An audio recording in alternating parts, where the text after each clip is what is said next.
युक्तिवाद सध्या सिब्बल करतायत। कारण आपल्याला सर्वांना माहिती आहे की जोपर्यंत सिब्बल हे कोर्टाला पटवून देऊ शकणार नाहीत की राहुल नार्वेकरांचा निर्णय का चुकीचा होता किंवा विधानसभा अध्यक्षांचा निर्णय खरोखर चुकीचा होता का, तोपर्यंत सिब्बलांना इलेक्शन कमिशनचा निर्णय चुकीचा ठरवता येणार नाही। असं सध्या सिब्बलांचा युक्तिवादाची दिशा आपल्याला दिसते। त्याशिवाय त्यांनी हे देखील म्हटलेलं आहे की जेव्हा दोन वेगवेगळ्या प्रकारचे प्रतिस्पर्धी, म्हणजे सिब्बल हे देखील म्हणतात की प्रतिस्पर्धी गट जर वेगवेगळ्या प्रकारच्या पक्षाचं संविधान सादर करत असतील तर सर्वोच्च न्यायालयाने त्यावेळी असं म्हटलं होतं की जे निवडणूक आयोगाकडे रेकॉर्डवर असलेलं संविधान आहे पक्षाचं, त्या पक्षाच्या घटनेला मान्यता किंवा वैध म्हणून ग्राह्यता ही विधानसभा अध्यक्षांनी दिलेली पाहिजे। त्यामुळे आता असं म्हणतात की पार्टी कॉन्स्टिट्यूशनचे जे व्हर्जन 2018 मध्ये निवडणूक आयोगाला सादर करण्यात आलेलं होतं त्याला दोन्ही गटांची मान्यता होती आणि निवडणूक आयोगाकडे ते होतं। त्यामुळे 2018च्या या पक्ष घटनेला मान्यता द्यायला हवी होती। जर दोन वेगवेगळ्या प्रकारच्या पक्ष घटना निवडणूक आयोगाकडे सादर करण्यात आलेल्या असतील तर जी आधी सादर केलेली पक्ष घटना आहे, म्हणजे गट पडण्यापूर्वी किंवा फूट पडण्यापूर्वी राजकीय पक्षात आधीची जी घटना सादर केली असेल जेव्हा संपूर्ण राजकीय पक्ष एक होता, त्या घटनेला ग्राह्य धरलं पाहिजे, त्या घटनेच्या आधारावर निर्णय केला पाहिजे असं सध्या सिब्बल म्हणतात।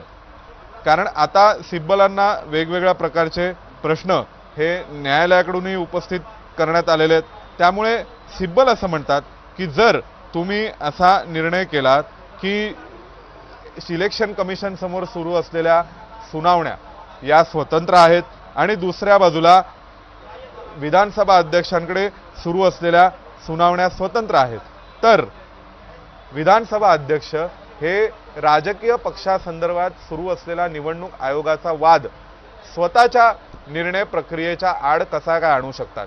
आपल्याला आठवतंय की त्यावेळी जो डिले होत होता विधानसभा अध्यक्षांकडून आमदार अपात्रतेवर निर्णय व्हायला, तेव्हा एक कारण हे देखील म्हटलं जात होतं की सध्या शिवसेना राजकीय पक्षासंदर्भातला वाद हा निवडणूक आयोगाकडेच प्रलंबित आहे। त्यामुळे विधानसभा अध्यक्षांनी निर्णय करण्यापूर्वी निवडणूक आयोगाकडे जो वाद प्रलंबित आहे त्या वादावर आधी निर्णय व्हायला हवा किंवा तो निर्णय होईपर्यंत मी थांबतो असं एक प्रकारे विधानसभा अध्यक्षांनी अप्रत्यक्षरित्या संकेत दिलेले होते।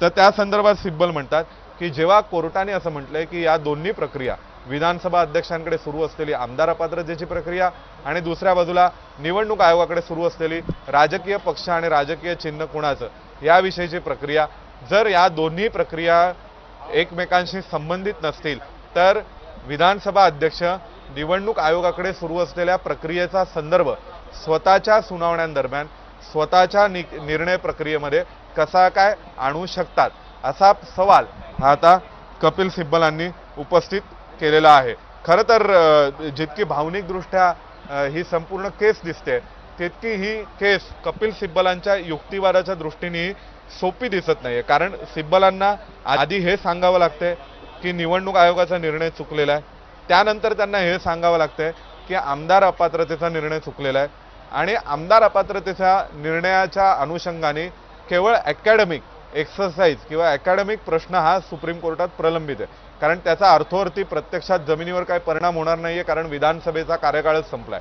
पण तरी सुद्धा सिब्बलांना हे मांडावं लागतंय की विधानसभा अध्यक्षांची निर्णय प्रक्रिया कशा प्रकारे चुकीची होती, कारण त्यांनी निवडणूक आयोगाचा संदर्भ घेतला, त्याच वेळी निवडणूक आयोगाची निर्णय प्रक्रिया का चुकीची होती हे सध्या सिब्बल समजावून सांगतायत। त्याशिवाय सिब्बल हे देखील सांगतायत की जे आमचं मूळ प्रकरण होतं सुभाष देसाई विरुद्ध एकनाथ शिंदेंचं त्यावेळी सुरू असलेलं, म्हणजे जे पहिल्यांदा जेव्हा एकनाथ शिंदे सुरतला गेले किंवा आसामला गेले तेव्हापासून सुरू झालेलं जे मूळ प्रकरण होतं त्या मूळ प्रकरणाच्या निकालपत्रातील जी चौकट घालून दिलेली आहे त्या चौकटीचं उल्लंघन विधानसभा अध्यक्षांनी केलं, त्यातील मार्गदर्शक तत्वांचं पालन विधानसभा अध्यक्षांनी केलं नाही असं सध्या कपिल सिब्बल हे सांगतायत। त्यामुळे सिब्बलांकडून आता गेले अर्धा तास झाला या विषयावर युक्तिवाद सुरू आहे की कशा प्रकारे विधानसभा अध्यक्षांनी घेतलेला आमदार अपात्रते संदर्भातला निर्णय हा देखील चुकीचा होता आणि आमदार अपात्रते संदर्भातल्या निर्णयाला चुकीचं ठरवल्याशिवाय निवडणूक आयोगाचा निर्णय आम्ही चुकीचा ठरवू शकत नाही, अशा स्वरूपाचा अशा दिशेने आता सध्या सिब्बलांचा युक्तिवाद सुरू आहे। सलग 6वा दिवस कपिल सिब्बल हे आता युक्तिवाद करतायत। निश्चितपणे सोमेश, हा जो महत्त्वाचा युक्तिवाद समोर आलेला आहे त्याच्याविषयी थोडंसं अधिक सोपं करून आपण प्रेक्षकांना सांगण्याचा प्रयत्न करूया। जो महत्त्वाचा आजचा आर्ग्युमेंट आहे कपिल सिब्बल यांचा, राजकीय पक्ष कोणाचा हे ठरवण्याचा अधिकार अध्यक्षांना नव्हता असं त्यांनी म्हटलेलं आहे। मात्र त्याचवेळी ते हे पण म्हणतायत की जर 2 व्हीप असतील, एकाच पक्षाचे 2 व्हीप असतील तर त्यातला योग्य व्हीप, कायदेशीर व्हीप कोणाचा याचा निर्णय घेण्यासाठी अगोदर विधानसभा अध्यक्षांना पक्ष कोणाकडे आहे हे ठरवणं आवश्यक आहे आणि त्यानंतर मग पुढचा निर्णय व्हायला हवा। मात्र अध्यक्षांनी थेट शिंदेंचा पक्ष आणि गोगावलेंचा व्हीप कायदेशीर ठरवला, अशा प्रकारचा युक्तिवाद सध्या समोर येतो आहे। तर प्रश्न असा आहे की याचाच दुसरा अर्थ असा होत नाही का की शिंदेंचा पक्ष आणि गोगावलेंचा व्हीप जर त्यावेळी विधानसभा अध्यक्षांनी वैध ठरवलं असेल, कायदेशीर ठरवलं असेल, तर त्यावेळी दुसरा व्हीप जो आहे तो जर बेकायदेशीर ठरत असेल तर ते आमदार पात्र का राहिले, म्हणजे ते आमदार अपात्र का झाले नव्हते? त्यावेळी विधानसभा अध्यक्षांनी नेमकी काय आर्ग्युमेंट्स मांडलेले होते व्हीप बेकायदेशीर असताना सुद्धा आमदार सुद्धा पात्र ठेवण्यामागे, आणि त्याचा आता कसा परिणाम होऊ शकतो या सगळ्या आर्ग्युमेंटमध्ये आणि प्रकरणामध्ये? निश्चितच अमोल, जर आपण या संपूर्ण प्रकरणात एक गोष्ट लक्षात घ्यायची असेल तर ती म्हणजे अशी आहे की विधानसभा अध्यक्षांनी जो दिलेला निर्णय होता तो सुद्धा या संपूर्ण ऑपरेशनच्या स्ट्रॅटेजिक दृष्टीने, म्हणजे कायदेशीर दृष्ट्या त्यांचा निर्णय योग्य दिसत असला तरी सुद्धा स्ट्रॅटेजिक दृष्टीने अतिशय चाणक्य असा स्वरूपाचा निर्णय हा त्यावेळी विधानसभा अध्यक्ष राहुल नार्वेकर यांनी दिला होता। कारण त्यावेळी जर त्यांनी उद्धव ठाकरेंच्या आमदारांना अपात्र ठरवलं असतं तर त्यांना तातडीने सर्वोच्च न्यायालयामध्ये येऊन आपल्या अपात्रतेवर स्थगिती घेण्याचे अधिकार प्राप्त झाले असते किंवा अपात्रते संदर्भातल्या प्रकरणावर तातडीने सुनावणी घेण्याचे अधिकार प्राप्त झाले असते। परंतु विधानसभा अध्यक्षांनी शिंदेंचा व्हीप कायदेशीर ठरवला, त्यांनी एकनाथ शिंदेंकडे राजकीय पक्ष आहे हे ठरवलं। राजकीय पक्ष एकनाथ शिंदेंकडे असल्यामुळे विधिमंडळ पक्ष सुद्धा एकनाथ शिंदेंकडे आहे असं विधानसभा अध्यक्षांनी ठरवलं आणि त्यानंतर मग विधानसभा अध्यक्षांनी ठाकरेंच्या आमदारांना देखील अपात्र ठरवलं नाही, जरी त्यांनी व्हीपचं उल्लंघन केलेलं असलं तरी सुद्धा।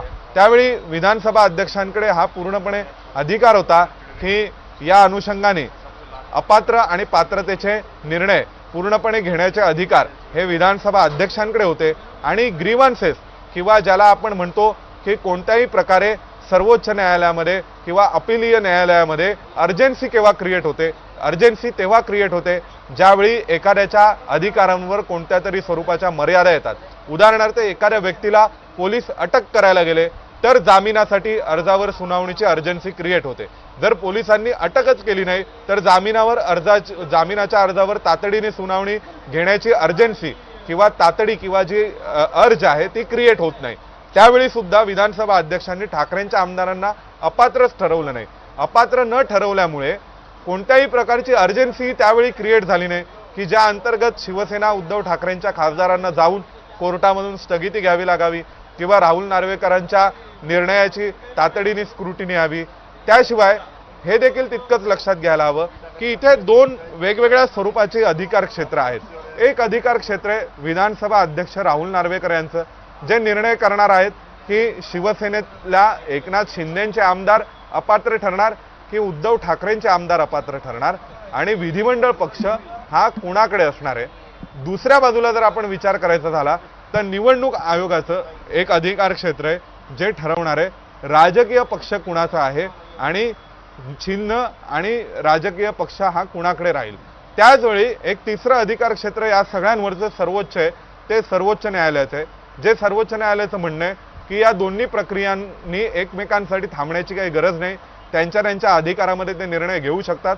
त्यांनी घेतलेले निर्णय योग्य आहेत अयोग्य आहेत काय जे काय असेल त्याबाबत तुम्ही अपील करून दिल्ली उच्च न्यायालयात किंवा मुंबई उच्च न्यायालयात किंवा सर्वोच्च न्यायालयामध्ये येऊच शकता आणि त्याविषयीची सुनावणी आम्ही करून त्याबाबतचा काय तो निर्णय देऊ शकतो।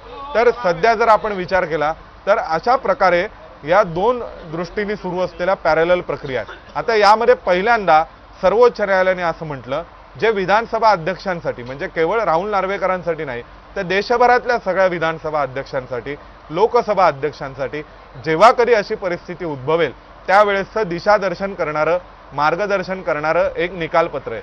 ज्या निकालपत्रात हे म्हणण्यात आलंय की जेव्हा कधीही दोन परस्पर विरोधी व्हीप नेमले गेले, जर दोन परस्पर विरोधी गटनेते नेमले गेले तर त्यामध्ये तेव्हा सर्वोच्च न्यायालयाने असं म्हटलं की व्हीप नेमण्याचे अधिकार हे विधिमंडळ पक्षाचे नाहीत तर राजकीय पक्षाचे असतील.